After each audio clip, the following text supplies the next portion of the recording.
ಈ ದಿನ ನಮ್ಮ ಶಾಲೆಯಲ್ಲಿ ಹಮ್ಮಿಕೊಂಡಂತಹ ಮ್ಯಾಜಿಕ್ ಶೋ ಈ ಕಾರ್ಯಕ್ರಮ ಮುಖಾಂತರ ಎಲ್ಲ ವಿದ್ಯಾರ್ಥಿಗಳ ಮನಸ್ಸನ್ನು ಏಕೀಕರಿಸಿ ಮತ್ತು ಈ ಕಾರ್ಯಕ್ರಮದ ಮುಖಾಂತರ ಪಠ್ಯೇತರ ಚಟುವಟಿಕೆಯನ್ನು ಹಮ್ಮಿಕೊಂಡಿದ್ದು ಮತ್ತು ನಾವು ಶಾಲೆಯಲ್ಲಿ ಏನು ಕಲಿಸಿ ಪಾಠ ಮಾಡ್ತೀವಿ ಅದು ದಿನದಲ್ಲಿ ಕೇವಲ 30% ಮಾತ್ರ ನೆನಪಿಡುತ್ತೆ.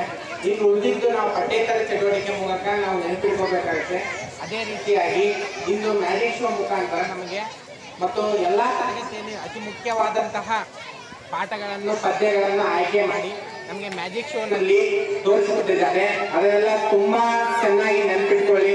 ಮತ್ತೆ ಮಗ್ಗಿಗಳನ್ನು ಹೇಳ್ಕೊಟ್ಟಿದ್ದಾರೆ, ತುಂಬಾ ಚೆನ್ನಾಗಿ ನೆನಪಿಟ್ಕೊಳ್ಳಿ. ಅವರು ಮತ್ತೆ ಮ್ಯಾಜಿಕ್ ಶೋನು ಕೂಡ ಮಾಡಿದ್ರು. ಅವ್ರ ವಿದ್ಯಾರ್ಥಿಗಳ ಕ್ಷೇಮಕ್ಕಾಗಿ, ವಿದ್ಯಾರ್ಥಿಗಳ ಸೇಫ್ಟಿಗಾಗಿ ನೀವೆಲ್ಲ ಮನೆಯಲ್ಲಿ ಮಾಡಬೇಡಿ ಇದನ್ನ ಅಂತ ಅದು ಯಾವ ರೀತಿ ಮಾಡಿದ್ರು ಅವರಂತಾನು ಮತ್ತೆ ತೋರಿಸಿದ್ರು. ಓಕೆ, ಒಟ್ಟಾರೆಯಾಗಿ ಈ ಕಾರ್ಯಕ್ರಮ ಚೆನ್ನಾಗಿ ಮೂಡಿ ಬಂದಿದೆ. ನೀವು ಕೇಳಿದಂತ ನಿಮಗೂ ಹಾಗೂ ಮಾಡಿದಂತ ಅವರಿಗೂ ಇಬ್ಬರಿಗೂ ಧನ್ಯವಾದಗಳು.